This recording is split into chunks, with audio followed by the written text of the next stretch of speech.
it does so much damage, but if you're like forced out and you can't like be in a position to use it, then it's like a really big cooldown. So like that, along with like the Maywalls and Immortality Field, is going to be kind of what to look out for as we go through this, because Maywalls are going to be good, but if Bastion is going to be quick, you know, with that shift form, then they can melt that Maywall, like quickly get the heals onto the Reinhardt.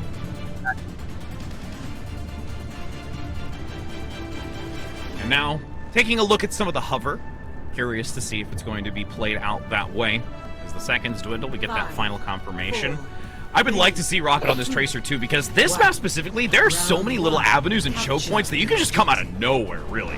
And we're gonna see it. We're already seeing some difference coming in here at the start right now. For WISP, they're bringing in that Doomfist, and look at the DPS that you got Rocket on that Tracer. So one of the things about this composition is they can take a lot of space into that backline and to get those dives. With the Maywall out now, Crowley has a little bit of an avenue to go in aggressive. Yep, ooh, there's some nice responsiveness. Suzu already has been expended defensively to keep Crowley sustained and topped up, but now dominance on this high ground. Nyx very, very much going to take advantage of it, rounding that other corner. Wisp drops below, but they're quite divided for the moment. Yeah, I mean, the Wisp is at this point just saying, yeah, you got to come to us, you got to get down onto this low ground and not take the high ground as the engage comes in, and now Wisp is trying to get these kills off the back end. Decent pressure up front.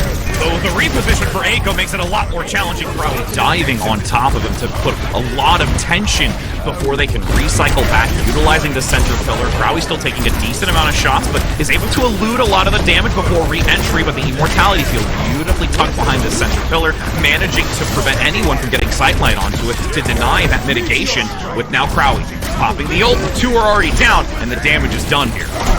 Yeah, I think Wisp is just trying to get as much as they could off of that fight, and that's going to be one of the scary things about this composition from Wisp, is that if they don't get kills like immediately and they lose a lot of their lethality, if they lose Rocket early, if they lose Chopper early, they don't have the ability to kill these members of Nyx who need a lot of pressure focused on them because they have a lot of survivability across their composition. Wisp can come back in though, get back onto this point, but they have to be worried about this May Blizzard from Nos. They have to be separated. They don't want to get 5-man caught in it. No, they don't. And now you can see with that Disruptor shot up top, again, making sure that there's space given for Chopper, gets the shot, Graham is down. So now it's solely relying on to fix, but Nos is able to contribute. This Blizzard for the moment, Pulse Bomb, unfortunately not going to go into the best direction with the Kitsune Rush, amplifying the damage and the opportunity that you have for Wisp to come back into this to try and take it and strip it away from Nyx, but they're still gaining percentage here. They're managing to hold on to the point, especially because they have the sound barrier.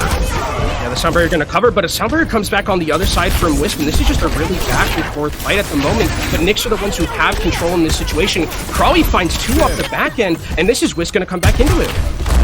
Keep it going with a Deadeye to once again get another stagger onto the support here. Crowley left alone. There's no ability to regain composure for the time, and even gets picked up before the escalator. I mean, it's just so scrappy in a lot of these fights, and the thing is, again, like in these brawl types of scenarios, if Wisp are not finding those picks, the survivability is just going to be there always for Nyx. As we get to 75% ticking up for them, Shatter is available, and one of the scary things about this for Wisp is they don't really have a way to block it, so Nyx can find a free one here for Cowman at any time they want. They can blow that target up. Now Chopper active, gets an instant pickup with the same identical rotation onto the support for Fix. This was quick work by Wisp to take the advantage to swap this back and deny this 99%, which at this point Nyx is just going to stay there, make sure to get it, and now they can look for the long haul to recontest on this point. Really love that from Chopper as well, understanding that once the Reinhardt goes down to that low ground and the rest of the team hasn't followed him yet, you can use that overclock and just get free kills because there's no shielding available to you. You get a couple of kills off the front end, and then you're able to win the fight front to back at the end of that. So now Wisp are able to hold this ground, and this is one of the scary positions for Nyx to go through because Wisp have all the angles to go through now with this Doomfist. Jumps up, eludes the charge, Cowman goes for the Shatter, but nobody gets clipped by it. It's completely nullified. The jump comes in and just removes themselves from the equation, and now Cowman looks for the reposition, denies Crowley entering back into this, and that is a hard focus onto Crowley when you get those few seconds onto that tank with no support assistance, instantly shut it down. Oh, Rocket is able to take down Fix, though, so that's a lot of healing that's lost for Nyx's composition. Pulse Bomb, yep, indeed, with Nos getting a counter pick, though. There's no way that Rocket is able to escape that damage and that pressure down below. The overtime commences. Nyx is still in this, but despite them having that reposition back and taking it, their health pools just can't stay sustained. I mean, that's an unreal clutch from Rocket. If he doesn't hit Fix with that Pulse Bomb, the fight is completely over. There's no way that there's going to be a contest from Wisp, and now we're getting towards that 99 to 99% here. Nyx swapping Nos over to the Sombra just to deal with Krawi, because Krawi is being such a disruption here, and also can check the Tracer a little bit. Krawi, though, has that Doomfist Meteor Strike, so they can get that extra life.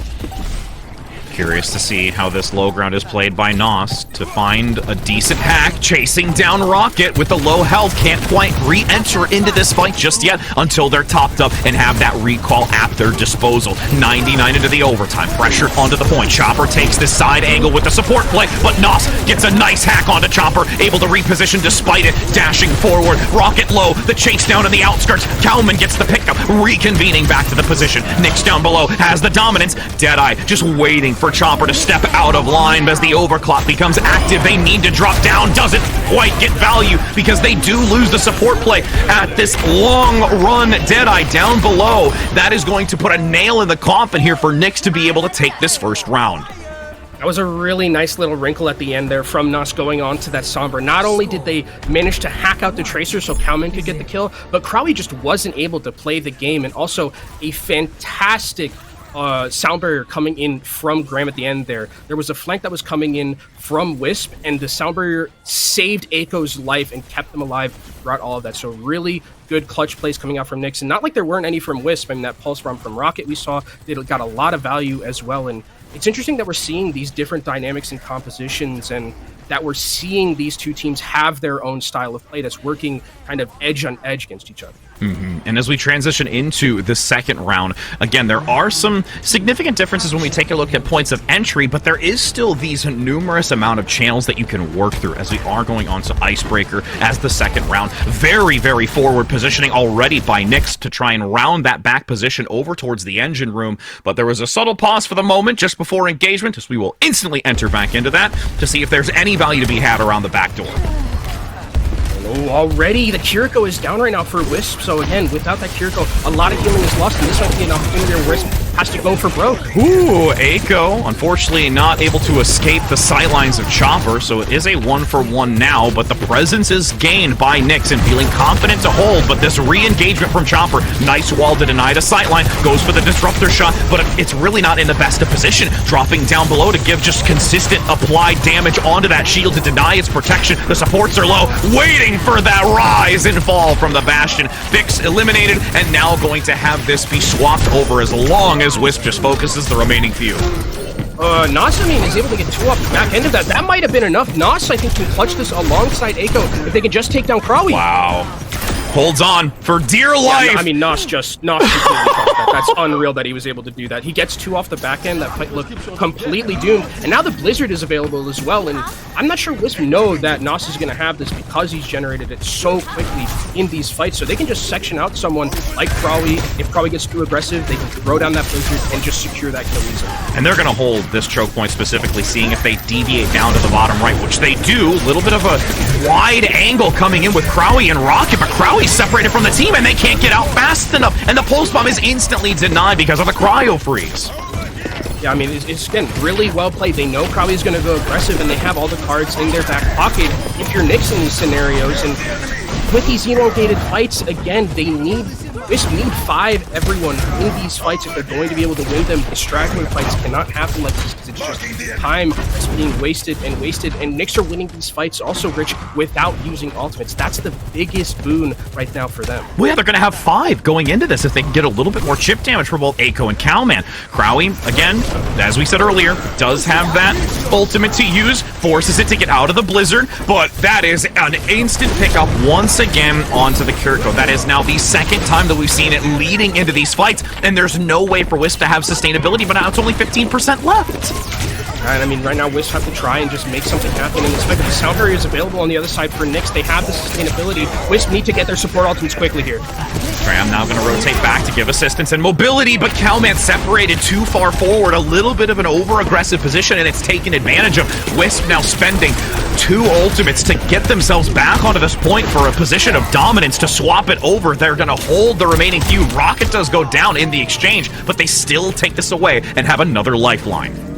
Yeah, the Sunbearers have been really good from Grim so far. Just a little unfortunate that it didn't manage to clip Cowman there to keep them alive in that fight. But Nyx do get it to that 99%. It was an expensive defense for them. That's the biggest thing, is that they use 4 ultimates in that fight. They don't manage to cap this map and take it. So now Wisp are in a really good position for themselves. They have a Kitsune Rush that Nyx is going to have to walk into. And Rocket, again, has that Pulse Bomb that we know they're so lethal with. Curious to see how they maneuver alongside Crowley. Crowley leads in with the engagement, but now the flank down below near the health pack. Immortality Field is active as there is a great jump up from Vix, but soon after, the Immortality Field is gone. The utility is missing, and that gives full rights to Wisp to be able to take this. Great engage from Wisp there. They did exactly what they needed to do. Use that Kitsune Rush, use the Pulse Bomb effectively, and just put Nyx in a room where they can't fight against the raw incoming damage, especially if they don't have the speed to go backwards. But Nyx can come back into this. And again, it's so tricky because now they're walking into that Doomfist, and Crowley has so many angles to work with. And it's like almost they're getting swarmed at this point because of all the angles that the damage can come from against Wisp composition. And Rocket's doing a stellar job finding those angles now that they have point control. The wall instantly thrown out to deny Crowley from that punch. You can see Rocket looking for another wide angle. Crowley goes instantly onto the back, denies the Deadeye even. Can't quite get value with it or force back positioning onto Wisp. A Meteor Strike shuts down that Immortality Field and follows up with the harass from Grapes, and they will take this again, putting it into a last fight territory. I mean, this is just a Crowley classic right now. Crowley is playing this Doomfist impeccably right there, uses that punch to knock out the Deadeye, then uses the Meteor Strike to just go directly down onto Fix after that Immortality Field is used. And Eiko, again, switching over to the Sombra just to try and be a little bit more of a nuisance to Crowley, but they need to get to this point. It's 92% and ticking. They got to get to proc that overtime. And it's only this one chance. They've opted to make this final submission and change up with a Sombra. Can it yield the value that they need it to with Chopper leading? Oh no! Nos gets the pickup, and the Blizzard is there to zone out even further, causing disruption into how Crowley can play around this point. The Earth Shatter is held to guarantee the swap back and to knock anyone that is going to recontest it. There is a one last chance to try and get onto it. The Suzu is beautifully timed. Sound Barrier as well to buy every extra second for Wisp to get back into this. But despite their worthy attempts, they are just far few two in between, and Crowley doesn't have the mobility to get there to give extra assistance, so Nyx manages to take this map of control. I mean, it's crazy. We saw 2 sub-maps there, and they were very close until the end, where Nyx were just like, you know what, Crowley, you just can't have fun anymore. We're gonna play Sombra. And it felt like that was really like the thing that turned a lot of those fights, because Crowley, yes, is getting a ton of value, still is trading out in that backline, but when you're Doomfist and you don't have cooldowns, you're not a you're not a hero. You're not a hero. It's so important to your kit to be able to use a lot of those cooldowns to be able to generate that passive shield, get those displacements. If you don't have that, that's why the Sombra was getting so much value at the end, and why that fight looked so easy for them. Yeah, and the fact that there were that many attempts, they were learning as they were going when it came to the value that Crowley was bringing, because as you commented earlier, this specific sub-map just has a lot more unique angles and architecture to utilize to your advantage versus what we had previously. It's very symmetrical in regards to that there's a lot of open space around the awning that's up top. There are those 2 major catwalks that you can maneuver across towards that main platform where they can go head to head. But with this one, there's so many more nuancical caverns and like doorways that you can work through. And that's what Rocket was using to their advantage on a couple of occasions, specifically when it came to that pulse bomb mid-fight, which then also just led into more of how Crowley was using the synergy, playing these off angles, coming in to take space, maneuvering back and working their way around on a couple of occasions, and even taking down that Deadeye and focusing down the supports. Yeah, and I think as well from like the side of Wisp and like how they played it, I think they actually like had a lot of really good positioning moments where they were, you know, using the crossfire effectively from Chopper on that Sojourn to be like, yeah, if you're gonna try and like jump away from us, we have Chopper right here sitting with that railgun, getting those picks. You even saw it like during that map where Fix tried to jump up and jump into the waiting arm of a Sojourn. So I think that there was a lot of good ideas in terms of positioning from Wisp and how they played that composition. It's just the Sombra like is the sole counter to that, and it just completely messed them up in those last couple of fights. But we do have our next map here, Rich. It is going to be Blizzard. Now, one of my friends in the audience, they say it's their favorite map. I like it. I think it's good. I don't know if it's my favorite or the best one, but I still enjoy Blizzard World. I enjoy Blizzard World, but I enjoy it more so because we actually deviate away from King's Row. You and I and so many of us just consistently stick onto King's Row. So this is just a nice refreshment for us to kind of deviate away from it and take another type of map that gives us potentially also a little bit more variety in what we've seen. You know, we see this usage of the Reinhardt so specifically. There hasn't really been this usage of a Wrecking Ball dynamic as much, nor we're going to see the Winston. So this could lean into that because we talk about a lot of the high ground positions. There's a lot of angles that you can take for mechanical skill for repositioning, diving in, looking to try and time and control this tempo for engagement. So that's what I'm actually most excited about.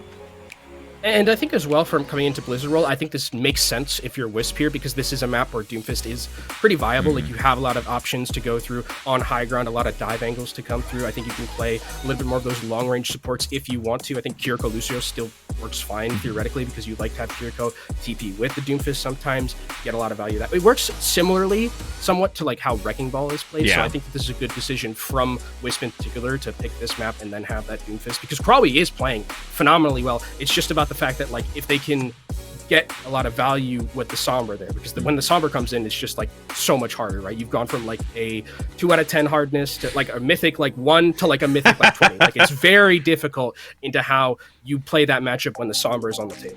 And for those of you that aren't too sure of that difficulty, if you're not a WoW player, for this season and this expansion, that's a big jump. That's a big old jump. But I agree with you entirely. I hate playing mythics right now. Oh my goodness. It's the worst feeling. It's a thrill, but also a hatred, especially because I'm a healer. So I'm the one that literally has all the weight on my shoulders. But as we are going to be entering into this, I definitely agree. And the other dynamic too is when we look at the significance of Crowley on this Doomfist. Because of that second round, you did see this increase of value and potential that was brought to the table versus what we would say, I would say more so in that first initial round of control. So this is something that I guarantee you their opponent is going to be very wary of. Nyx looking to see how they can counteract against this, could look for some compositional adjustments to really deviate and focus that Doomfist down so that it's not of big value. But as we actually jump into it, we're going to see defensively Wisp coming out more so with this Diva composition and utilizing Chomper on the Sojourn and Rocket still residing, of course, on the Tracer, but the support line.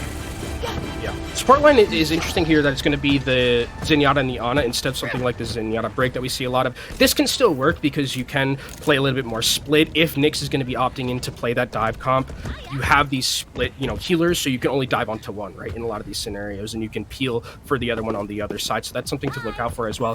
The difficulty is that if you're Nyx at this point, you're going to have 4 members, essentially, they can just dive onto that backline if they keep this composition. So it's going to be a lot on Crowley to negate some of that damage with the peel. You're also going to have the nade and things like that are going to be so important to break this dive, because Nyx, if they get onto you and they get all their cooldowns off, that person just dies next week. Yep.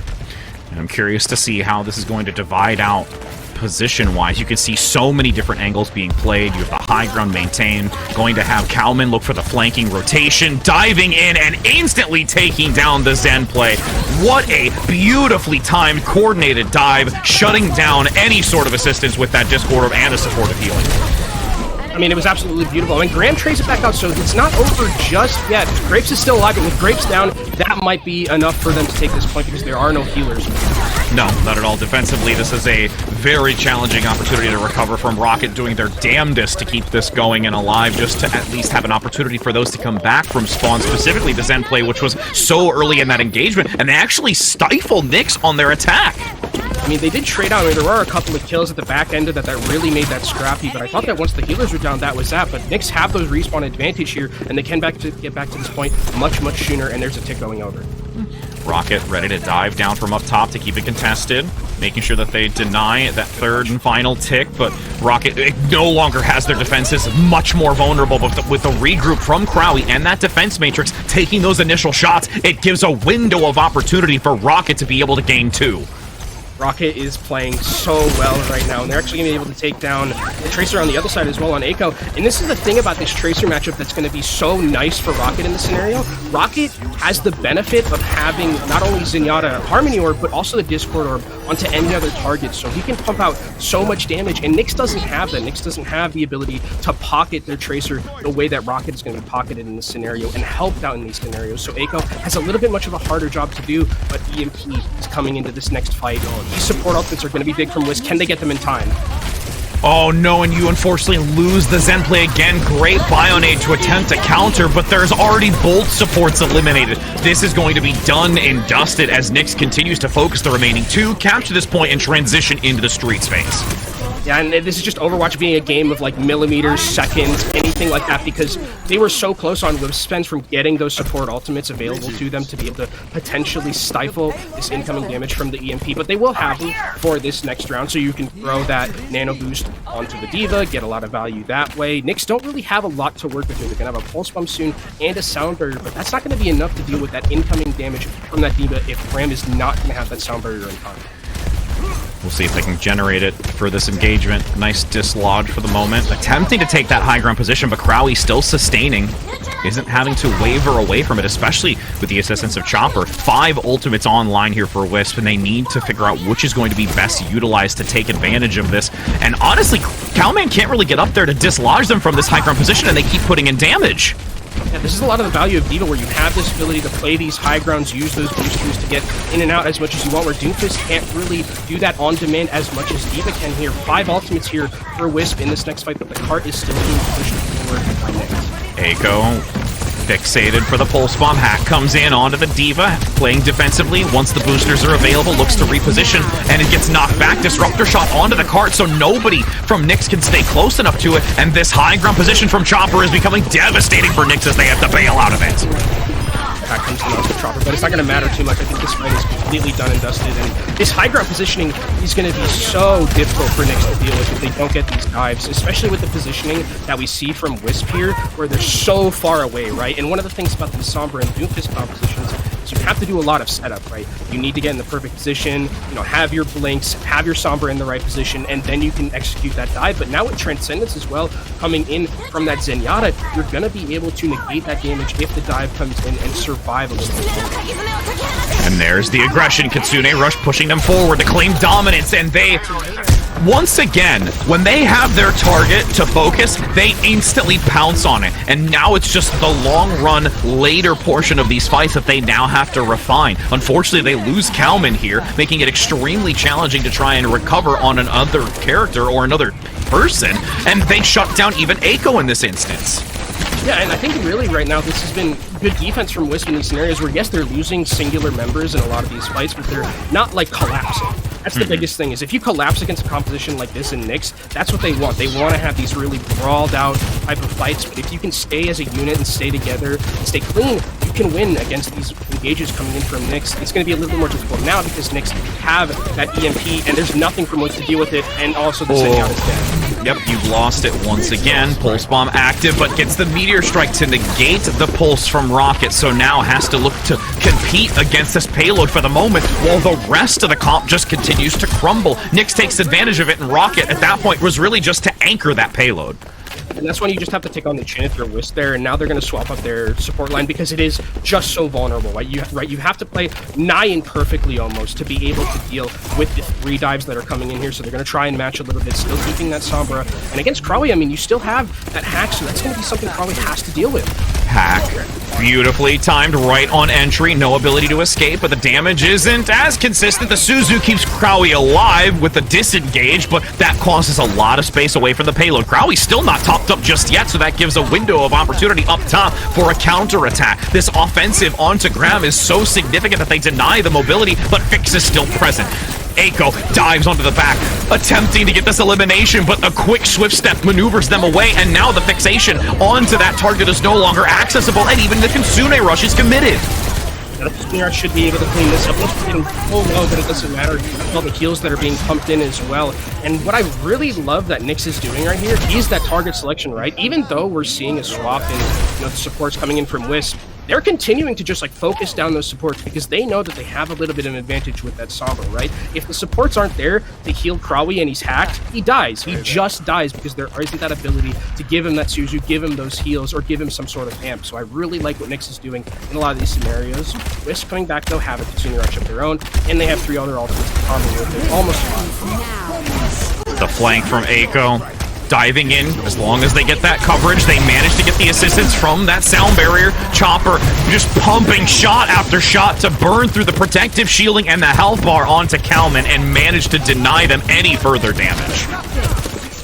Looks like there's going to be a retreat here from WISP, or from Nyx rather. They have to do that, I think, in this scenario, especially if they only have that minute left. Kalman goes over to the Reinhardt here, so offering a little bit more of that rush potential, and now it's scary because Nyx are lost in the ability to get one member.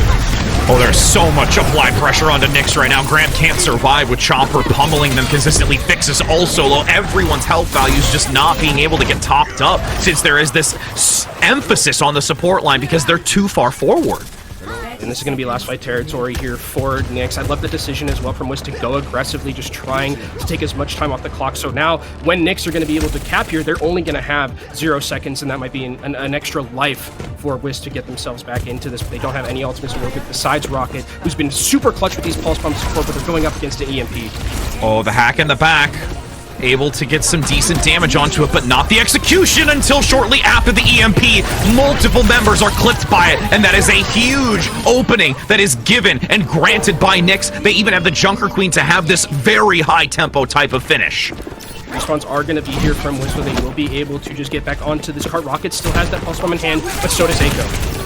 Doom dives in. Carnage up front, doesn't quite land onto Crowley, but the dagger does for now. You can see the reposition. Commanding shout forward gives the extra protection for the team. Will the damage profile be enough to up and take down WISP defensively? The Kitsune Rush also tied into the mix. Graham is down. They're sustaining for the moment, but the hack on Crowley makes this much more challenging. There's so much on the shoulders of both Chopper and Rocket to bring these health values low enough, and Rocket is doing it. Getting a absolute masterclass of Tracer play here, denying the completion.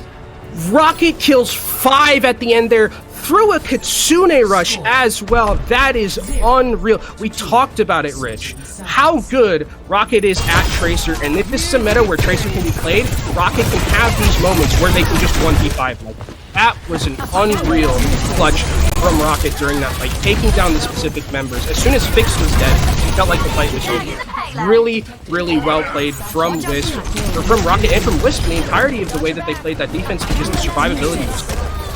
And the big part of it, too, is because there was so much emphasis onto Crowley. The hack, the carnage, the damage, the applied pressure, the dagger throw. And at that point, since you're putting so much resource into the Doomfist, which at this point is attempting to just soak everything, Rocket is free to just pick and choose the targets that they want to focus. And again, Chopper also just putting in some great spray damage, pressure as well as supports, keeping them topped up. Everything just falls perfectly into place at the end of it. So that also enables Rocket to be as proficient as they are. And especially with the Junker Queen being there, there's not really the threat of like being punched and CC'd, right? Rocket can play a little bit more aggressively, get into that backline, take down those members that are so important to winning fights like that. Because again, it was through a Kitsune Rush. Like with that, like fighting into a Kitsune Rush like that, a lot of the time just means death. It feels like. And there, it was really, really well played from WISP to hold. So they do have that victory condition in their back pocket. Going to be going on to that Doomfist composition again from them. So we're seeing that mirror from both of these teams. No real long-range supports this time, so it's going to be about these engages and how they can get into that backline. It's going to be a little bit easier for Nyx on the defensive end because they're going to have these long sight lines to play with at the start, but once let's get in position, that's where the real ball happens. A clean engagement is absolutely necessary on this. Up to the high ground. Quick response by Kalman to deny and body block Crowley for any additional damage. With the pressure down below, keeps the fight near as Graham gets a shutdown onto Chopper. That is a lot of damage and consistent applied pressure for generating to that one shot. But Rocket, as we've seen before, oh, really? Nos gonna come in and say, all right, we saw you get the 5 kill, but now I'm gonna put you in your place. I love Nos. Nos is one of my favorite players. Just the amount of confidence on this player, the swag he's got. I love Nos. They're taking down the raid boss on WISP, that is Rocket, in the scenario as the defense continues right now for Nyx in this scenario. They have 3 minutes about for WISP to get back into this. Leg day for Nos today, indeed. As they rotate back, waiting for this engagement. Nice denial again. Kalman is not overwhelmed. What a shot! Nos finds just over that wall. And again, it's like deja vu. Rocket can't go in onto this. They've already lost their ability to get topped up and also the recall, so they're just going to leave it be. And I think Echo deserves a lot of credit as well for being able to mark Rocket in this scenario, because if they know that if they let Rocket kind of just in the backline by themselves, just doing whatever they want, that's where Rocket becomes mysterious. But if Echo is there, just checking him, just making sure that he's not completely wiping the team from the inside out, that's really where Nyx is going to find a lot of success, taking down Rocket in this scenario. Chopper needs to keep a watchful eye on this. Meteor Strike active. Kitsune going to allow a very forward momentum, but when it's overlapped by an opposing side, it makes it just as challenging. There is a sound barrier led first by Nyx, and with them already getting 2, Crowy down specifically, that is going to completely nullify any attempt. Yeah, and this defense is working out so well for Nyx. I mean, a lot of ultimates were used in that last fight. It felt like a particle attack fight for the most part. There is still going to be, on the other side for Nyx, that overclock available to Nos, who has looked really good in terms of that mechanical play. Replay. Really nice stick from Echo again, who is trying to continuously check Rocket, who hasn't been as impactful as we saw in their defense. Timing now, diving forward. That is very aggressive by Kalman. Unfortunately, gets punished for it.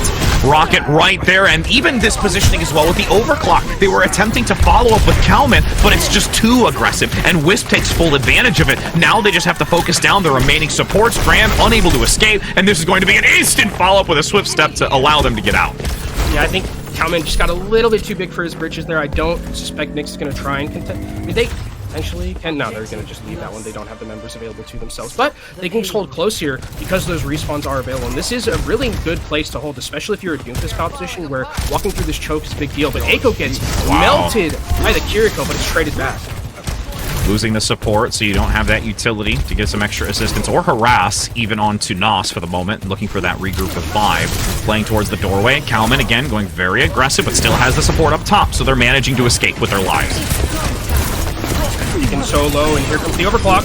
Re-engage, nice into the wall. Overclock Chopper gets 2 and continues to put work in. Even a wave coming out from Rocket saying, don't worry, I'll let you do the job. I'll sit on the payload, and I'll just cross my legs and sit down.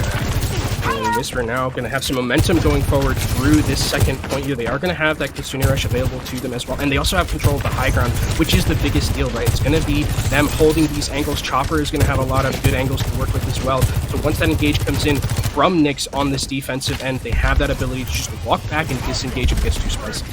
Kalman very forward again, but has the Meteor Strike to elude any follow-up damage.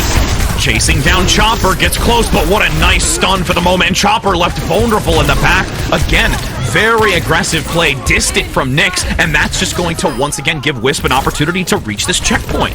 And I think the idea there is sound from Kalman, where he wants to just go up there and try and just disrupt that high ground and use the Meteor Strike to get out, but I think he should have just gotten out completely and not gone back in, especially if the team wasn't with him in that scenario, because you need that follow-up. And now Wisp, 3.5 minutes available to them.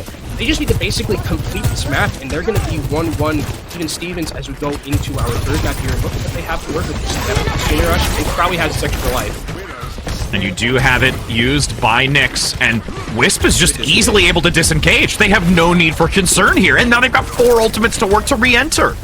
And now you can go back in with your own Kitsune Rush, and Nyx don't have anything to do with it. They don't have a sound barrier. They have to play this disengage so incredibly well, and they're giving up a lot of space. Nice presence up front.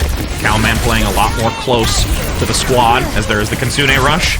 Rocket now going to bob and weave around the payload, getting the applied pressure onto Kalman, removing them from the equation while others fall in suit. They even have the sound barrier committed into this since they did lose Chopper to secure that they get these last few meters, and now they keep 2, though, still moving forward for this next engagement. Rocket's going to be able to get a couple off the back end of that in 2.5 minutes. I mean, Nyx used a lot in that fight. The cart didn't move, which is a good thing, so they will get back into this fight. Going to be able to use some more ultimates to try and keep themselves alive. But, I mean, they have the sound barrier to work. That's the biggest thing as well, along with the pulse bomb from Echo. The Rocket needs to find potentially one of those supports to force out that sound barrier early. Dives back, sticks close, making sure that they time this perfectly, as there is a contention towards that left-hand side, still getting some decent assistance. Doesn't quite go for the extra dashes on a pick in the back, but will reposition to get the stick, and is actually cleansed from it. No pickup comes through. Sound barrier from Graham, again, a 1-for-1 trade, and it's leaving heavily in favor of Nyx because Echo is finally managing to step up themselves. Yeah, Echo was able to get a lot of kills off the back end of that. Really nicely timed Meteor Strike as well coming in from Calman to keep himself alive from that pulse bomb from Rocket, because that certainly would have gotten that kill. And now we're a little bit back to even neutral here in this next fight. There's a minute and 30 seconds left for Wisp. Overclock is going to be available to them. Nyx don't really have anything to work with, but they are a little bit faster in terms of that Kitsune rush, so they will have to disengage from Chopper's sightlines, and that could be where Wisp in this neutral could take that space. Echo being denied the high ground, harassment from Grapes, and Chopper now has the opening. Overclock is active, couple of decent shots, unfortunately go wide. Kalman withstanding most of it, but Echo gets caught into the fray. Unfortunately fragged down to the backside, with Chopper getting the final railgun necessary to eliminate Kalman, and now they're in the home stretch, even though there is the respawn advantage for Nyx. I mean, I don't even know if we can get back onto this. They're going to try their best. There's going to be that touch and rush. I don't know if that's enough. No, I don't believe they will. They attempt now with Nos playing forward, but Chopper is there in the back just pumping damage and farming these railguns to ensure that there is no ability for a full regroup to make this an even 1-for-1 scoreline, and they now go head-to-head once again with an even playing field. No more 3 Overwatch today, Rich. It's Nope. 1-1. It's a tied series. Like I said, it was going to be close, and that map was a lot of time Rocket, an amazing clutch from them, but also at the end there, I love the decision-making and proactiveness coming in from Wisp. They're like, okay, yeah, we have this ultimate, and we know that there's no support ultimates on the other side. We have the Overclock, so let's take high ground, and let's just abuse the fact that we're going to have Overclock to take all of this space and force back the other side of Nyx.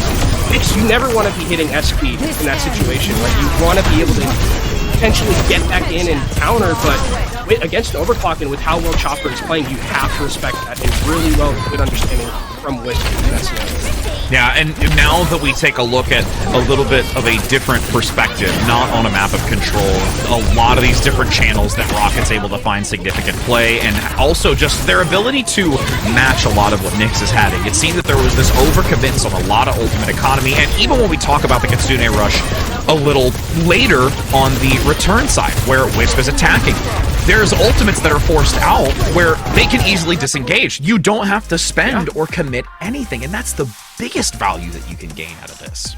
Yeah, I think when you see good teams like disengage from a Kitsune, you're just like chef's kiss, right? Like it's right. Awesome, right? Because it's just, you know, at that point, like, fight's kind of already won, because you can just go back in with your own Kitsune rush in those scenarios. There are a lot of teams that sometimes will just, you know, go Kitsune rush for Kitsune rush, and it's fine. It's totally fine to do that. But if you have confidence in yourself to be able to disengage and then go back in, it just pays so much dividends for you in those next upcoming fights. So I really liked what I saw macro-wise coming out from Wisp there. Nyx, I mean, still look good, still had their moments, but Wisp on this composition, on this map, it definitely showed why they picked it and why that Doomfist composition is so impactful.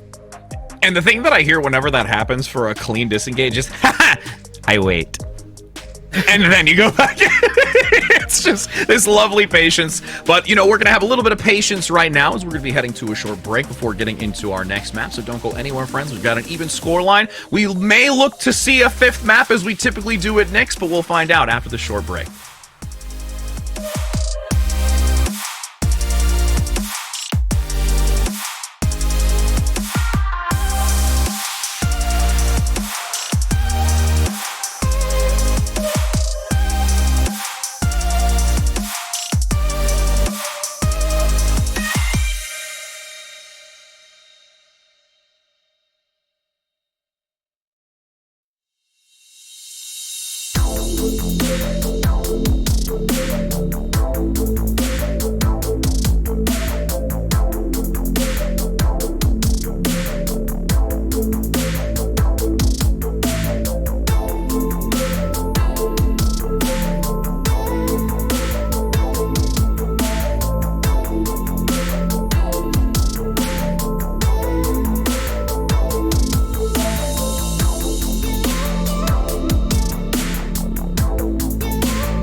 Hello, welcome back, friends. We're here. We're having a 1-to-1 score. I'm pretty excited because that just means a lot more Overwatch, and I really kind of do want to have us keep the whole record of map 5 with Nyx because that's just fun.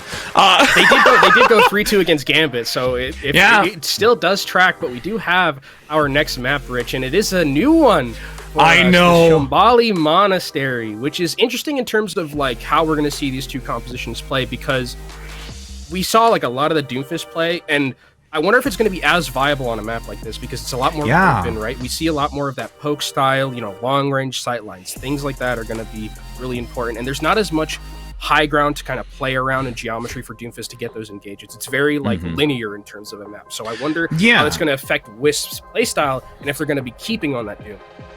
And the little small nuanced places that do have a little bit of, let's say, elevated play options, like you mentioned, it's so linear, it's through this upward rampway. Like you take an inner channel way that's like a ramp to a high ground, which you can have defensively, so it's not per se as much a consistent high ground because you pass through. So there's so many different dynamics that I think will be really interesting to actually see competitively for Me2s, and also just being able to see this map played with these levels of individuals in competitive nature on this map, because I've played it, and I can tell you right now, I would not trust any of the tactics that I use or come across.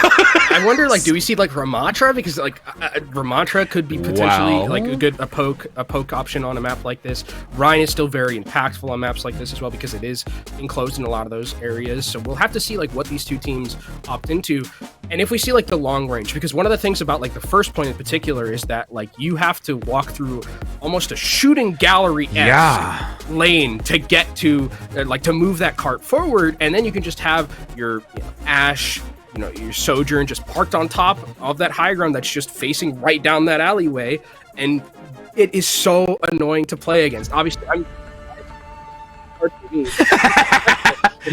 they're much better than I am. So maybe they have some better strats than I do.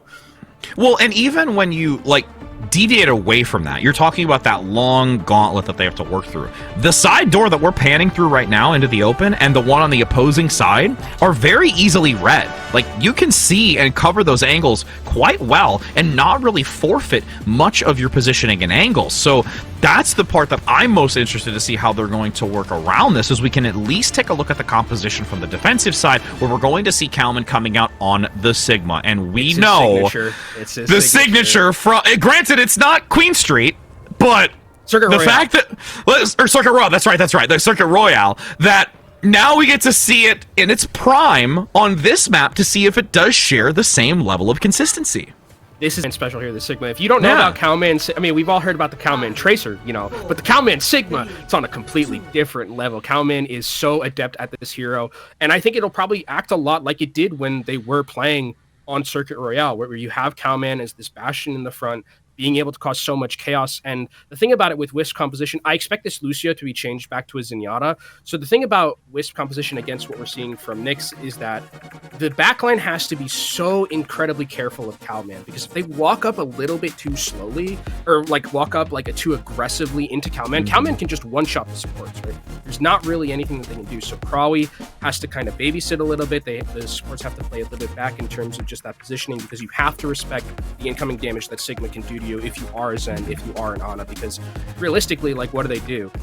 Ana has a sleep dart. I just hold my shield up, can't do anything, right? It's very hard to win that battle. So we'll see in terms of the positioning, like how we're going to be able to keep those supports alive to help with that engagement coming in from Wisp, who look like they're running more of like a flanker setup with the Sombra and with that Tracer in their back. Yeah, and we'll see how it's able to be executed to compete against it, and it's very, very well known amongst these players as well what Kalman can do on it. But since we have a brief moment for this reconnection by Wisp, do you think Kalman takes their shoes off and their socks off whenever they play Sigma? Do you think it's like you're like stepping into your final form? Like, do you think it's like, I'm kicking them off, fam, and the socks are going? I'm stepping into my role. Okay, that hurt. I think you might be onto something like a little bit. Like, I'm willing to hear your argument out that there is like a correlation between the power of your hero, and it's like, oh, if I'm playing Sigma and I'm embodying Sigma, right? Like, then I have to play without shoes and have my grippers out. I can understand that. I don't know if I agree with it. I'd hear an argument about it, like, write me a dissertation or something, but we need some more evidence and we need some more data before we fully kind of get to that as being like a true thing. I'm also wondering if they're playing on carpet and like it's like the toe thing, like when you're trying to just like warm Stop your with feet. the toes. Like, Stop. We don't need this. Does not need to be a toe broadcast. We don't have to do this. I mean, I could show my feet on. No, I'm not gonna do that. Sigma is like has like one of the coolest like backstories and like one of the coolest reveal trailers, and it's like dark, and he's just been reduced to being the toe character. Yeah, like the internet. The whole the foot internet has just the whole foot. It's no, not it's just the toes. It's the toes. It's the foot. It's the foot. It's just because there's barely a little like fabric grip on the mid portion of like the flat foot, that's still a foot. So I mean, let's. Yeah. Look, all I'm saying is that Sigma does not need to be reduced down to his feet. Okay, he's a brilliant physicist. I don't know what else he like has in terms of like, what do you call like people who study astronomer? Probably that's the other one. Like, you know, a lot of those things. He doesn't need to just be the feet character. Okay, we need to numerology and astrology and all those. Actually, that would be contradicting. No, not necessarily. Would that be contradicting? Because technically, like, numerology is in like a relation to like spirituality, whereas like mathematics is a formula at which to certainty. So we're making you think right now, chat. We're making you legitimately. Yeah, this is an think. educational broadcast now. We're teaching you about the different aspects of study and feet. You know, a perfect combination, right? I've never seen a better combination besides pineapple on pizza, obviously. But as we do have our friend back, this is where you bring it in. It's New Year and you bring that in. You bring that into discussion. All right, let's not even. Okay, so we talked about calculation. We're getting back into the game. We're calculating how this is going to turn out, and let's not. I'm not even going to acknowledge you. So you can see already, I mean, the positioning is interesting here, that Cowman is going to be more on that high ground, because this is a great place for them to be, because you can continuously shoot those orbs down, and it's going to be able to WISP finding an angle to go in, like they're going in now, trying to find that backline member to die, but they don't get to it, but they do get cart progress, which is a good. You can see there's still some ground being held because Crowley is utilizing that wall. Gets accretioned, unfortunately, as they peek it, but this is making Nyx have to play a little bit more defensively. They can't quite move out into the open because there is a chance that can be found from either Rocket and Chopper, just isolating the supports in the back, and there's a lot of volley damage as well coming out from the support line. Yeah, I think they're going to want to hold a little bit close here, but one of the things about WISP composition is that they can just get onto the backline whenever they want if they have those cooldowns available to them, but nice checking from Nos on the side here to make sure that Rocket doesn't have that free lane on the side to go forward, but the blinks are there. Ooh, nice hack as well onto Graham, getting very low, but they can't get the execution in time, and they have to bail out, causing more of a stalemate for the moment, and this is where a little bit of that high ground is valuable. You can see the Ana positioning along with the Zen rounding the outside, but now the flanking angle is Rocket able to get the damage onto it, forces the recall, and again, they have to disengage. Yeah, and with all of the damage that the WISP has been taking, they're going to be able to get that nano available onto Crowley, and Diva's just going to go in. Yep, Defense Matrix giving so much cover to Rocket to continue putting these clips into the opponent. Pulse Bomb, though, does get a counterplay. Nyx defensively turns this completely around despite the aggression. How did they peel for the Zen? Yeah. Like, I just don't know how Fix was able to survive that. That's like insane. I think it was a lot to do with Cowman in particular, as well as the healing from the Ana.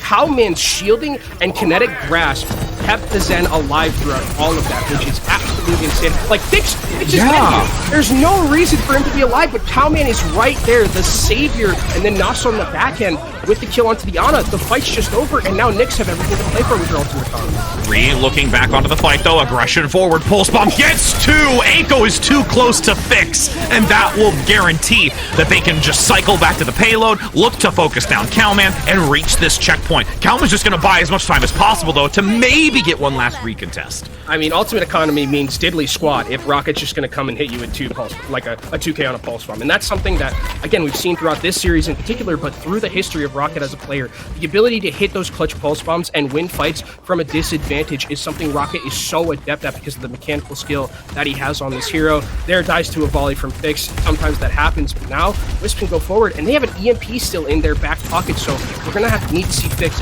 play a little bit back, be able to dodge this EMP so that they can use that Transcendence to keep the rest of their team alive. Hyper aware and attempting to get intel onto where this EMP is. It lands onto 3.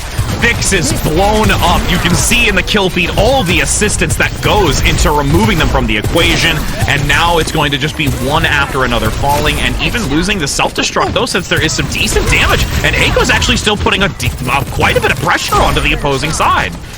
Wow. It's true, the kill just didn't come quick enough there. Yes, they got the Zenyatta really early, but Nyx was able to weather the storm again in a scenario where it looked like Wisp had a little bit of advantage to start things off with because of the way they re-engaged into that fight. Really well played from Nyx on that defensive end, and they get to keep both of their support ultimates, which is absolutely huge because Wisp have nothing to play with, and they accept the Kitsune Rush, which the Zenyatta can just use the Transcendence. And it's active. Pulse Bomb doesn't quite hit pay dirt, but that Bionade gives so much opportunity to one-clip them, basically, with Nos on this Tracer, pushing back to contest the point and draw back Wisp on the attack. They did take out Graham, though, and Fixes no! kills the backline again. It's Rocket. It's always Rocket in these scenarios, and yes, Rocket ends up giving his life, but Nyx have to retreat because they've lost both their supports, and it's such a long way back. Rocket does it again, Rich. How many times is he just going to pull one out of a hat? Graham has even gone back over to the Brigitte just to offer a little bit more counter to that Tracer.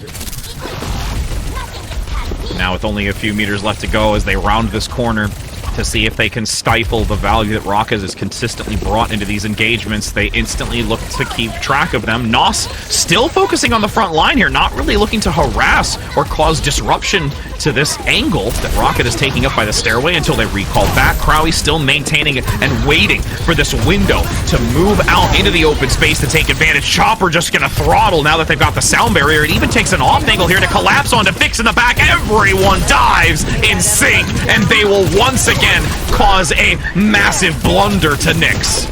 Oh, when there's the self-destruct, can it find any kills? It won't, and I wonder if it's going to be a swap from Counter, because I think this fight is completely lost from them. I'm not sure if there was a reason to really throw that one out, just unless you're going to be trying to stall as much as you can here, but it looks like they are going to be staying on that D.Va, and Wisp are momentumly running through that second point completely, and they've got 3 ultimates in their back pocket to work with. Again, you've got to be looking at Chopper, see if they're going to be able to get this pulse bomb again. Cowman has to be aware of this. Like, you need to be near Fix, you need to be able to give them some sort of protection, or else Rocket's just going to take down your backline. Yeah, because they see Kalman so far forward, then everyone just says, all right, Kalman, we're just going to bypass you entirely. But with the shutdown onto Chopper, since they played aggressively again, they've been able to pick up on this methodology and now punish it on entry, and Kalman staying much closer as you would like to see them. Yeah, and I think if Kalman can play that aggressive and play in the sightlines mostly of the supports, that's going to be the big thing, right? If they can be able to get that feeling, because the aggressiveness is fine because it helps a little bit in terms of like Chopper getting some pressure put onto them, but they still do have to be wary of where Rocket is going to be at all times. Taking this wide angle, just slightly away from the payload. Will they play aggressively into this? The Kitsune Rush opens up this chance to contest. Rocket has to force the recall, but now doesn't have nearly as much sustainability playing closer towards this payload, mitigating a lot of those incoming shots until they can dive in with the rest of the team. Defense Matrix got a majority of that to keep Rocket left alone, and Chopper in a distance gains one with even the self-destruct clipping Fix. Is going to use their self-destruct. They're going to get taken out. No kills here in Wisp. Look like they're poised to be able to take this map. Nos has a pulse bomb available to them, but someone's got to touch and proc that overtime. Nos does. But look at how fast they're getting just shut down. Oh no! Oh no! Graham was so close. Graham dropped down and thought they could touch it, but that was just micropixels away to keep it contested. And because of the spawn proximity and the timeliness that they died in, I could have seen that at least going a little bit longer and maybe even pushing into the final hour. But again, as now we take the swap of sides, minute and 3 on the time bank with completion here for Wisp. We're gonna see some highlights here. This was an unreal, fantastic field to start. Right? I like don't know the body blocks as well from Cowman. Like I don't know how on earth Fix was able to live through this, but it felt like there were just moments where Rocket just decided they didn't want the team to lose. Even when they were in positions like this where they were behind in some of these fights and disengages were really good from Nyx, Rocket would just come back and just kill the support line, and then the fight's over. You have so much space. The dives as well from Wisp are really crisp. And that's really on the back of Crowley and Rocket working really well together. Yeah, and they understand how specifically Cowman is playing positionally, knowing that the second that they tread too far into the opposing side, they have no need to worry about the payload. That's fine. Abandon ship for that. Go right for the back. Make sure that they eliminate their supports, and then cycle backwards. Go back to Cowman, who's a little bit discombobulated in positioning to more so trying to harass the supports themselves, but it's just this uneven tempo control between the two, and that's left them vulnerable for WISP to exploit.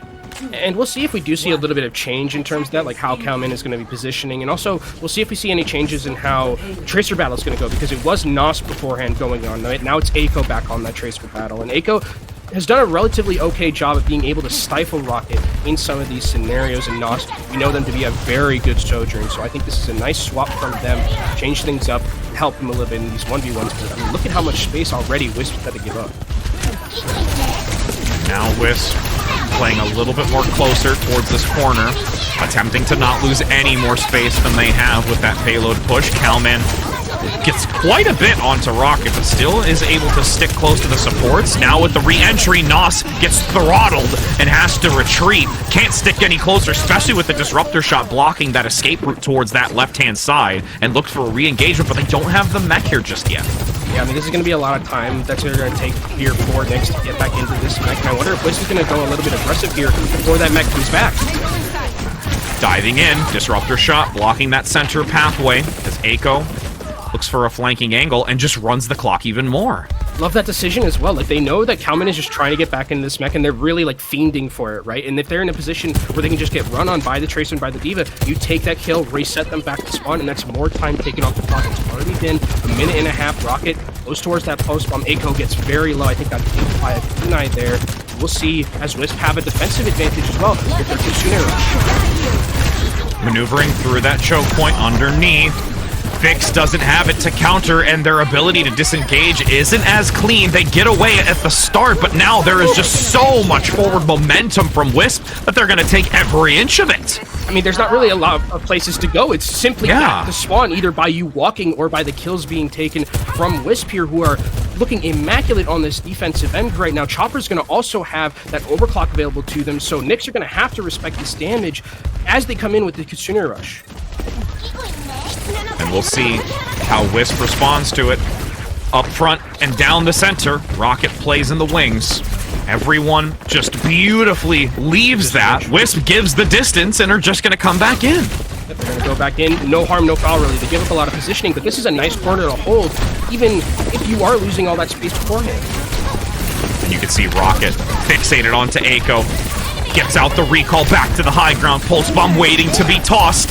Self-destruct sound barrier. Loving the patience by Rocket until everything has been committed to this, so they have a free reign on the pulse bomb. And meanwhile, in the front position, Crowie and Chopper just pummeling and blitzing into this. A absolutely just dominant performance by Wisp defensively onto this, putting them into the last 60 seconds. You can see a lot of the... Oh, that's a little bit over-aggressive from Chopper, but you can see a lot of the time when Rocket's in these backline fights, Eiko's not there. They're not really checking Rocket that much. They're trying to win this frontline battle, but the peel and the support play is so good from Wisp in a lot of these scenarios that Rocket is just being able to get into that backline, is being able to be as patient as they want to find that perfect pulse bomb that can blow a fight completely over.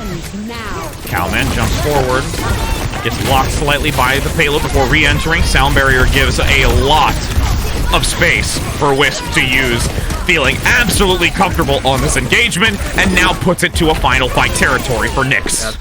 30 seconds is left, and that's all they have. Sound barrier and Kitsune rush were used from Wisp, but you're kind of fine with that, honestly, because Nyx aren't really close to theirs in any scenario. You still have your extra life from Crowley with the self-destruct, and you still have that pulse bomb from Rocket, so the cards are all in the hand right now of Wisp, and Nyx have to have a miracle fight here in the neutral just to be able to win, potentially find a pick somewhere onto that backline, and make this fight possible. And now Eiko on the outskirts actually opts to come back into the center, doesn't take the full flanking position. Eiko gets the shutdown onto Chopper, though. A hack from NOS also makes this a lot more challenging for Crowie to use the defense matrix. Self-destruct active. Rocket has been handled, and they only get one pickup onto Graham. Everyone else is still alive for Nyx, looking to push these final meters. Can there be a regroup, though, from Crowie now that they push back up front, contesting and denying Cowman, but space has still been gained? and they're going to be able to take this point as well. And that was the miracle fight I was talking about, where they just need to find a pick somehow, some way. Wisp's going to try and recontest, but they don't have the numbers here. No, they don't, and there's 2 minutes and 23 seconds. They've guaranteed the position. Kalman at this point can just rotate back, hold on to the meteor strike, continue to focus fire up in the window, and go up to make sure that they keep that space. And I like, again, the decision from Nyx to go back onto the Sombra. Yes, it's not necessarily the biggest counter to, like, the D.Va as well as it is to something like the Doomfist, right? They are back on the Doomfist now on Wisp side, but again, Nos is doing such a good job of just hindering the tank line. Also hindering Rocket a lot of the time. That some of the hacks are going directly onto Rocket, and if Rocket doesn't have blinks, Eiko can focus them down much easier and give them some help that they need, it feels like, because Rocket is taking over the lock. Oh, Kitsune Rush playing on this corner. Wisp is just going to fall back. They've got enough time and enough distance to allow this cart to push forward to not even have to go near that Kitsune Rush. And the second that it falls, a little bit of a crossing a stream there with the melees forward from the Doomfist as Kalman dives into the back. EMP comes out. There is still a decent barrier, though, to give some coverage and keep Nyx in this fight. 3 hacks still active, Chopper low, and does get picked up. Wisp not able to recover on this, and that is a lot of space, but surprisingly, there's still some contention here. Rocket left alone again. Wisp also have respawn advantage in this scenario as well. Grapes is going very aggressive, trying to find this Tracer at the very end, but they need to be careful. They don't want to get picked up.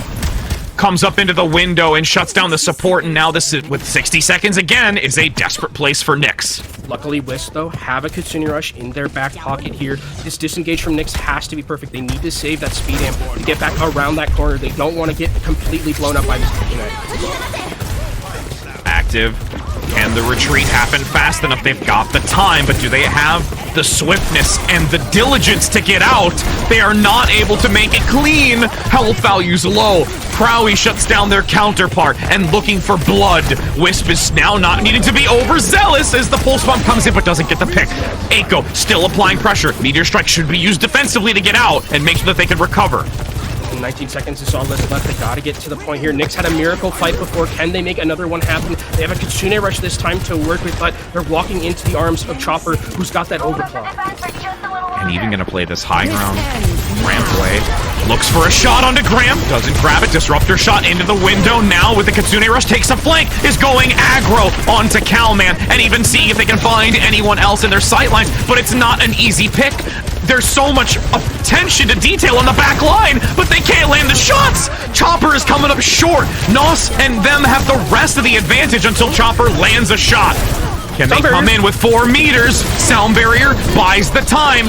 Crowy is hacked, no longer having that disruption that is necessary, but actually still gets it despite that because they were in movement while the hack comes through. They deny this completion of the checkpoint, and Wisp now puts it on a match point. That was a great play from Wisp at the end there. I love the decision to just go in aggressively into that backline. Even though Chopper wasn't necessarily hitting the shots with the overclock, just the threat of it kind of stifled that engagement coming in from Nyx there. And I think that this has been something that's been really impressive with Wisp so far throughout that map in particular, where they have these aggressive engages where they just go in. They're the ones who are being proactive, and it really helps them out in a lot of these scenarios. Like there, Chopper, I mean, no one's expecting Chopper to go on a flank like that, right? Directly just standing into a Kitsune Rush. They do that, and they end up taking the victory. They are up now 2-1 at this point. And that's always been a characteristic of Chopper, this extremely, like, aggressive, almost overzealous in some regards. There were times this map where it was. There were times. Yeah.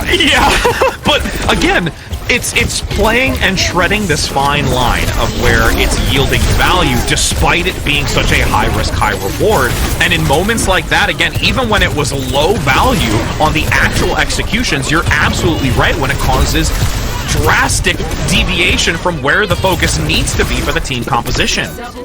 Exactly, and I think as well, like, between when you look at both of these teams and like how they've been playing so far between Nyx, I think what I'm seeing right now is Chopper. There are a lot of times where I'm seeing Chopper just being left, or not Chopper rather, Rocket being left alone on the Tracer. Like we saw, there was like we were on his POE for like 30 seconds, and he's kind of just shooting the back line. Rocket needs to be like checked in some way. I think the Sombra is actually a really good way to do it, because I think Nos like can help out Eiko in those scenarios and like make sure the Tracer 1v1 isn't necessarily a Tracer 1v1, because a lot of the time it's just Rocket just tearing through that backline, right? Whether it's with pulse bombs, whether it's just pressure, forcing out amps, forcing out TPs from the Kirikos, things like that enable the rest of the team to really get a lot of value. And I think that they had the idea with the Sombra and just like kind of hacking the tank and also hacking the Tracer kind of on cooldown. I think that is a good way to look at it. Just was a little bit too late for that map in particular. Yeah, and maybe that's something they can lead with into this, because it did start to gain traction. Granted, though, when you have that much resource into Rocket specifically, that's where we do kind of see Chopper shine a little bit. You can play so aggressively forward like that because there is attention elsewhere. And again, it's this weighing the option. It's almost like the discussion long ago when it came to like a Pharah. Do you focus the Pharah or do you focus the ground game? Like, you have to make that cognitive decision and saying what is going to yield more value here. And they are going into the right direction. And even though like we've seen some massive plays by Wisp, Nyx is still able to go toe-to-toe on several occasions when we really look at the nitty-gritty of how they're playing. And even Kalman, like we saw covering the Zen, there is so much skill from this team to be able to keep them going and be able to thrive against Wisp despite them losing that map.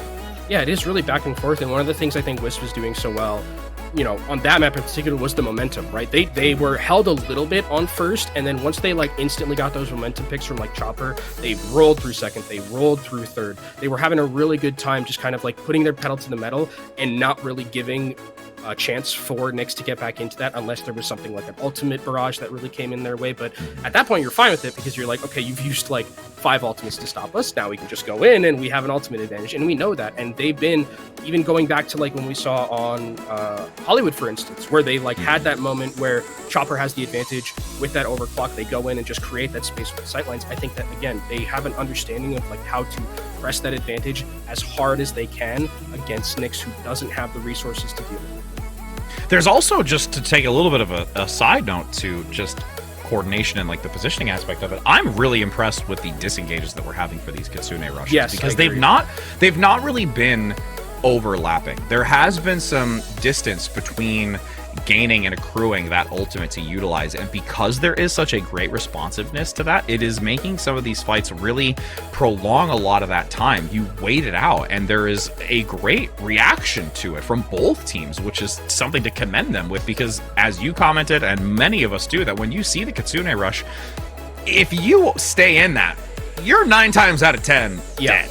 You're dead. Unless you're Chopper, who like somehow managed to like survive in it for or Rocket getting a 5-player takedown. Yeah, sure. Stuff like that is just crazy, and that just happens when you have players this caliber level and your DPS. But I think you make a good point that both these teams do seem really adept at being able to disengage away from the Kitsune rushes and not have them just, you know, I hit Q, you hit Q. We kind of just go into this particle effects fight and things like that. They do have, slappy hands. Yeah, slappy hands. Yeah. They just, you know, they can have those disengagements. They're keeping those cooldowns effectively for them, and that shows that they are thinking about this game from a macro perspective. Right? They have the understanding that, and they're also ult tracking well. That's the other thing, right? Where you know that there is the Kitsune rush available, and you want to be keeping those cooldowns for it. But we do have our next map here, Rich. Yes. It is going to be Coliseum, which feels like, to me, it screams Reinhardt. Yep. This has been a map that like ever, you know, unless we had like the Junker Queen meta or the Winston meta, this is a map where like Reinhardt does thrive pretty significantly. And so I wonder if we do see a rotation over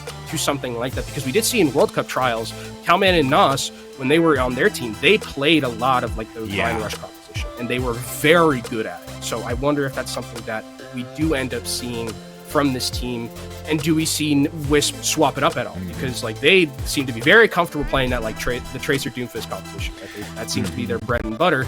But do they have to opt into a mirror matchup, because Ryan is so strong on the map?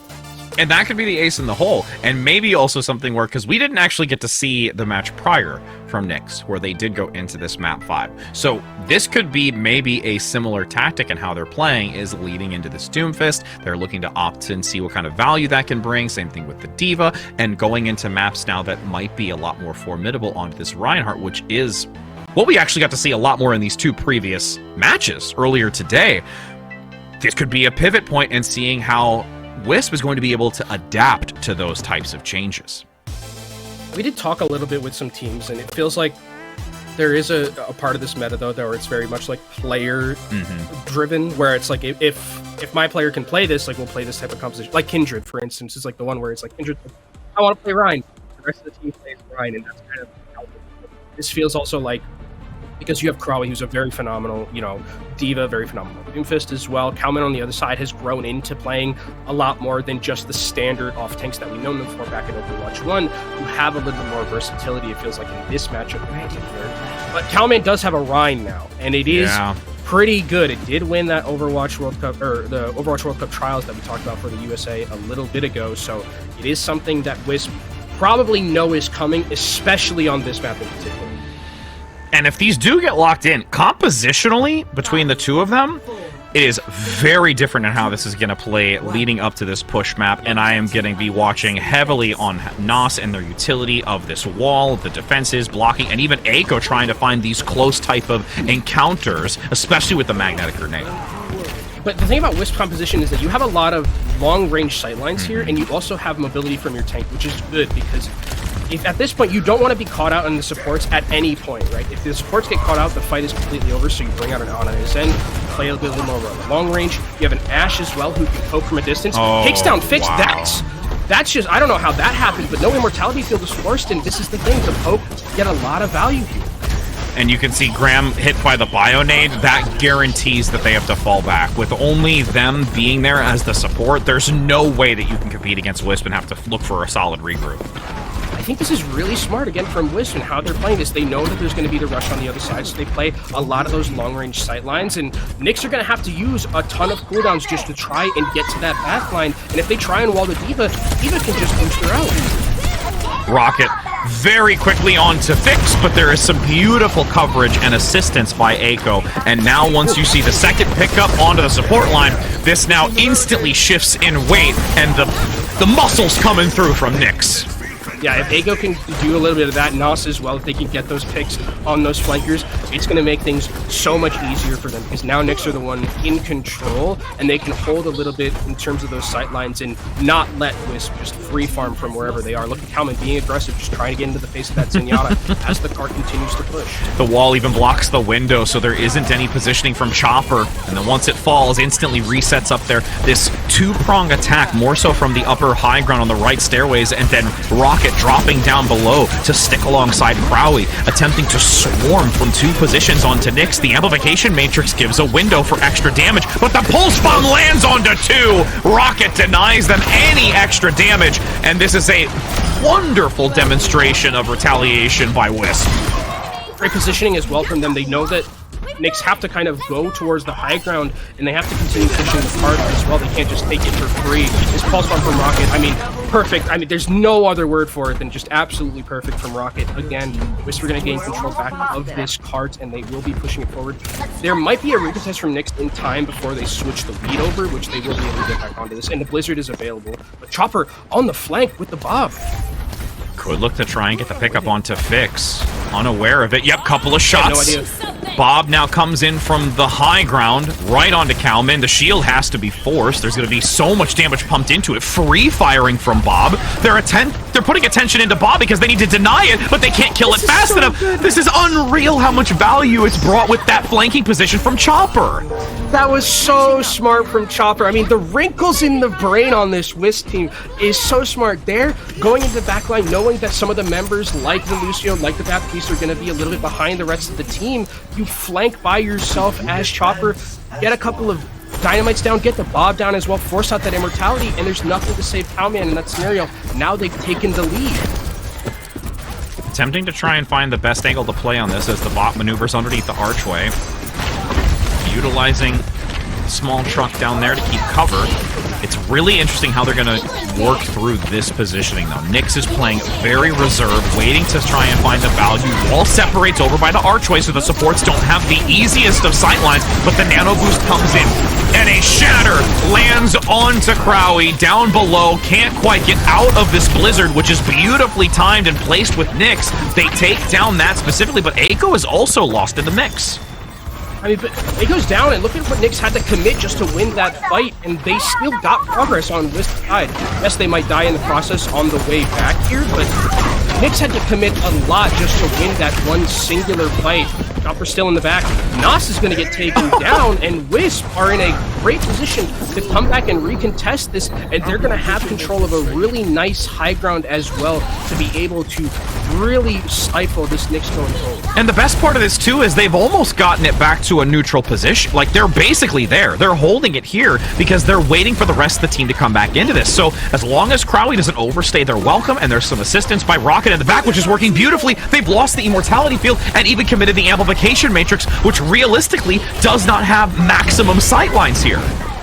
Yeah, it's going to get no value. It was just a desperation amplification matrix, and Chopper is still on this high ground with no one contesting them. They have to, at some point, get someone up here, but the Bob goes in. Goes in for a flank once again, and the fact that you put the shield towards the front where Crowley is, that's going to be extra damage on the flank, so you can just see this once again. Beautiful crossfire from 3 angles, basically, onto Nyx. Oh, and Kamen's going to go down too, and again, the positioning is just immaculate from Wisp here. They know exactly where they need to be to survive the longest. That's the biggest thing, right? Is it's like Chopper is in a perfect position to be able to just continuously rain damage down from above, and Chopper knows no one can get to them unless they send the Sombra in aggressively into that backline. And now you can see Nyx switching up their team a little bit, bring in that Diva, bring in a Kiriko to try and get to that backline before they can just pump them down with damage. Hack does land onto Crowley, but they get the nano boost and is able to get back in with no real problem as Eiko takes a sneaky backline position. The volley, is it gonna get it? Forces the double dash. All 3 are down. The recall still available and now has to escape. Couldn't really get the takedown necessary, and at this point the fight is still occurring underneath the archway until the EMP does cause a little bit of trauma toward pushing this any further. Just back and forth here. Brandon's gonna go down. That's huge. The sound barrier was there too. Fix is no longer here, and Nyx have just completely lost their leggings in this fight. They don't have any supports to work with either. Graham going down to that anti-nade, absolutely huge, because that meant there was no sound barrier available for Nyx to sustain themselves throughout that fight. And Wisp get out kind of scot-free as well. They use a nano and a self-destruct, but you still have a pulse bomb from Rocket. You still have a Transcendence to deal with any incoming damage from a tempo beat or from something like the Kitsune Rush. Patience, utilizing the wall as cover, so there's easy distance gain. Diving in now with his flanking position. Disruptor shot actually separates 2 in the back. They don't want to deal with the chip damage, and the Transcendence comes out due to the Kitsune Rush from Fix. Graham still holding on to that sound barrier. Kalman as well has the self-destruct available, but there is a pickup onto Nos, while you see 2 in return onto Wisp. Yeah, I think those were 2 environmental kills, and they just got caught, you know, at the side, and they got moved off, and that's unfortunate one for Wisp in that scenario. But if Nyx, you're totally fine with a fight like that. You get out the Transcendence. You also didn't use too much. You used a Kitsune Rush, which is the biggest thing, and you keep your sound barrier. You also keep your self-destruct, and Eiko's gonna have that pulse bomb too. And you've actually now forced Wisp off of those supports, which is the biggest thing. Now they don't have that long range. It's a little bit more mono here. They still have to worry about Chopper being at this long range and the amount of AoE damage they can pump out, especially with Bob coming to the table in this next fight. Yep. Once again, the Dynamite gets a lot of value. Oh my gosh, Kalman got vaporized on entry on Nyx, and looks for potentially regaining that mech, and actually does, despite how much is being pumped into them, not only on the front line, but even the Bob. That's fantastic peel from Grapes. Grapes was sitting up there on that high ground with Chopper in case the Diva was going to dive onto them and swoop them down, and that's how Kalman got absolutely eviscerated. Really good heads-up play coming out from that Lucio, and Wisp regained control of this cart. Fighting again in that neutral. Dynamite comes in, doesn't find a lot of value just yet. Both pulse bombs still here. Who can find the better one? 2 minutes still to go. Eiko got a lot of heavy damage onto that. What an eat! Oh, you saw it line up that they wanted to follow up to the damage, but such a quick, witty response from Crowley, evaluating the situation. Rocket, on the other hand, is able to exploit the weaknesses that still remain on Nyx, and this still maintains a position towards the center position, and a Kitsune Rush by Nyx is forced out. That's still a little scary here. There is going to be that recent Kitsune right now from Nyx. Their own Kitsune Rush, and Nyx don't have anything. Nope. Seconds later, it opens up for an easy exchange back. Kalman demeched and left rotten on the side of this hallway. And this will now be guaranteed distance again with only 60 seconds to go, and one last attempt here for Nyx to take it home. it felt like desperation there, right there from Fix. I mean, they were trying to win that one back, but if you better win that fight if you use that Kitsune Rush, because you don't have your Lucio there, and you can just return Kitsune Rush if you're Wisp, which is exactly what happened in Wisp. 60 seconds from them getting that 3-1 victory. Overclock active. Nos in the middle of the dynamite, though, just having so much burn damage, and then everyone hyper-focuses and just shuts the overclock and removes it from any gameplay. Chopper and Rocket just working in tandem right now, open up even more distance and puts this even further away from Nyx's grasp.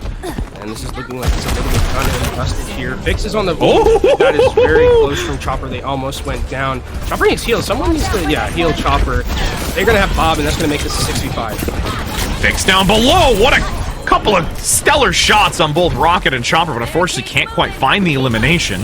Rocket, though, with the Pulse Bomb. We've seen it gain value in that previous fight and already has it again, mind you, to drop onto the team. They've gotten rid of Eiko, no longer looking for that backline harass. Sound barrier is forced out. You can see Wisp draw back at this point, look for it to dissipate, re-enter once again. A long throw of a Pulse Bomb, but it doesn't even need to connect. Everyone else eliminates. The overtime shall wither, and that will be Wisp able to take this a 3-1 scoreline with a competitive matchup to keep them moving through this upper bracket. Yeah, I think this is a lot closer than the 3-1 dictates here. Definitely could have been a 3-2 if things went some other way. Rocket's going to get play of the game as usual. I mean, I think Rocket played absolutely out of his mind throughout a lot of the series so far. Even with a nice little wave at the back end there, knew that he hit a juicy one. And Wisp was going to take that 3-1 victory. I think everyone on Wisp played extremely well. Again, just at the start of that map, for them to come out and just play that long-range composition, knowing that the Reinhardt's going to be in play, knowing that that rush style is going to be coming through. And in that long, elongated hallway, it's like, yeah, you can try and rush into us, but if you make like one little mistake and you are somehow not in a position to like be healed, or you get picked off by a dynamite or by a tracer, the fight's completely over. And that's exactly what we saw.